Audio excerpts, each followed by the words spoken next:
Assalamualaikum. Halo, udah kenal saya belum? Kalau belum, yuk tonton, like, dan komen video ini. Dan jangan lupa subscribe ya, serta nyalakan notifikasinya agar kamu dapat mengembangkan channel ini. Selamat menyaksikan.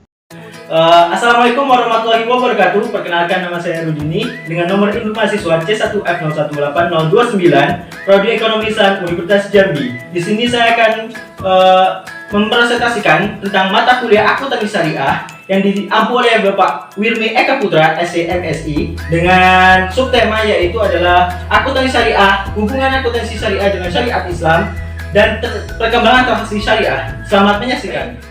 Di slide pertama kita akan membahas mengenai akuntansi terlebih dahulu. Apa sih akuntansi itu? Akuntansi adalah seni untuk mencatat, meringkas, dan melaporkan keuangan, transaksi-transaksi keuangan yang di dalam kegiatan ini orang disebut dengan akuntan, dan banyak sekali cabang-cabang dari ilmu akuntansi itu seperti akuntansi biaya, akuntansi keuangan, dan akuntansi syariah. Di sini kita akan membahas mengenai akuntansi syariah. Baik, kita akan membahas mengenai akuntansi syariah. Pengertian dari akuntansi syariah adalah akuntansi syariah diartikan sebagai proses pencatatan, pengklasifikasian, peringkasan transaksi keuangan yang diukur dalam satuan uang, serta pelaporan hasil-hasilnya berdasarkan prinsip-prinsip syariah. Akuntansi syariah menurut Dr. Umar Abdullah Zaid mendefinisikan akuntansi syariah muhasabah yaitu suatu aktivitas yang teratur berkaitan dengan pencatatan transaksi-transaksi, tindakan-tindakan, keputusan-keputusan yang sesuai dengan syariat dan jumlah-jumlahnya di dalam catatan-catatan yang representatif serta berkaitan dengan pengukuran dengan hasil keuangan yang berimplikasi pada transaksi-transaksi, tindakan-tindakan, dan keputusan-keputusan tersebut untuk membantu pengambilan keputusan yang tepat. Baik teman-teman semua, selanjutnya kita akan membahas mengenai hubungan syariah Islam dengan akuntansi.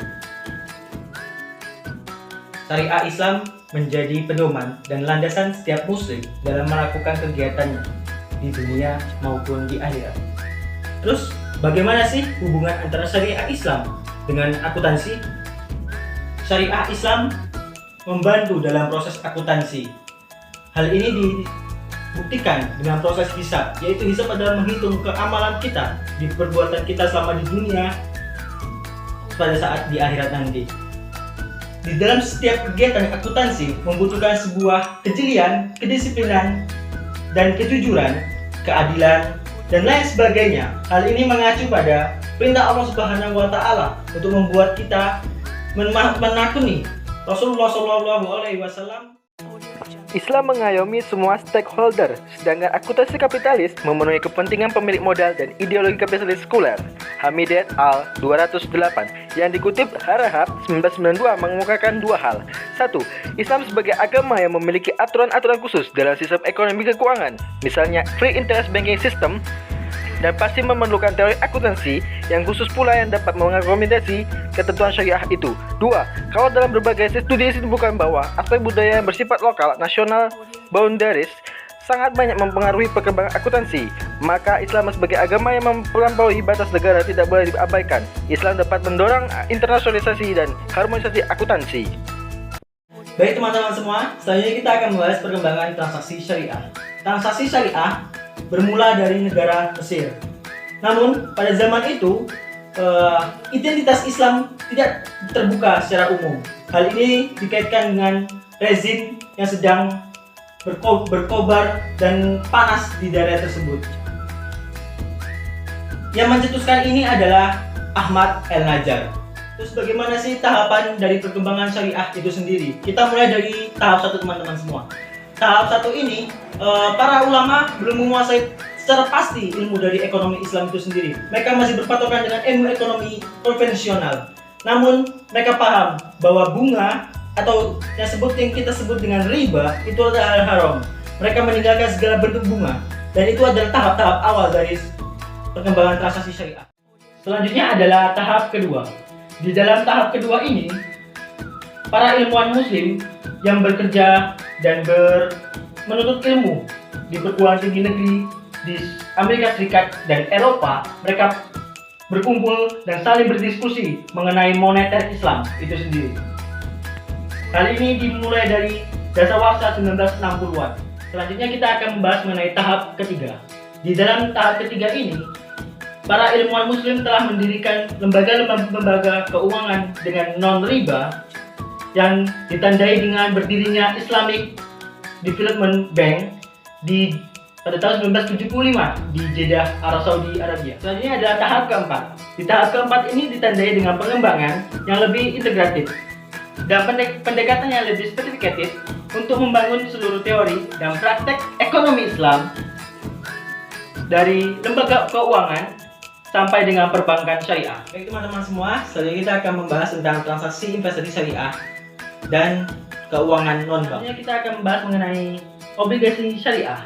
Apa sih obligasi syariah itu? Di dalam ekonomi Islam dikenal dengan suku. Obligasi syariah adalah penjualan surat berharga jangka panjang yang dikeluarkan oleh pemilik obligasi syariah, yang dikeluarkan oleh emiten, dan di mana pendapatan dari obligasi syariah diberikan kepada pemilik obligasi syariah berdasarkan bagi hasil margin atau fee. Selanjutnya kita akan membahas mengenai pasar modal syariah. Pasar modal syariah telah disahkan oleh DSN MUI, yaitu adalah Dewan Syariah Nasional Majelis Ulama Indonesia pada tahun 2001 dengan nomor 20/DSN MUI 4/2001 tentang persyaratan mengenai pasar modal syariah. Hal ini ditentukan dan dibuktikan dengan munculnya obligasi syariah di PT Telkomsel Indonesia.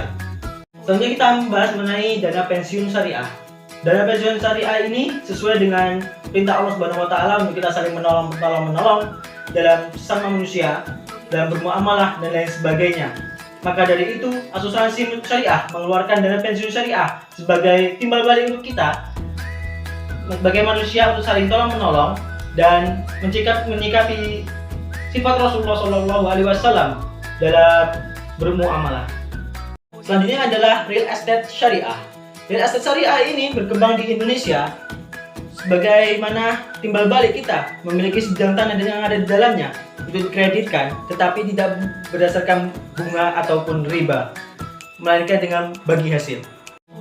Selanjutnya kita akan membahas mengenai pendanaan proyek syariah. Inti dari pendanaan proyek syariah adalah pembagian hasil maupun dari pendapatan maupun kerugian yang didapat dalam proses proyek tersebut, maupun dari jangka panjang maupun jangka pendek. Baik teman-teman semua, di saat akhir ini saya akan bahas kesimpulan dari semua yang kita bahas adalah segala kegiatan yang kita lakukan baik dari sisi akuntansi syariah maupun segala aspek adalah untuk keridhaan Allah Subhanahu wa taala, untuk mencapai ridhonya dari dunia maupun di akhirat. Saya akhiri, wabillahi taufiq wal hidayah. Wassalamualaikum warahmatullahi wabarakatuh.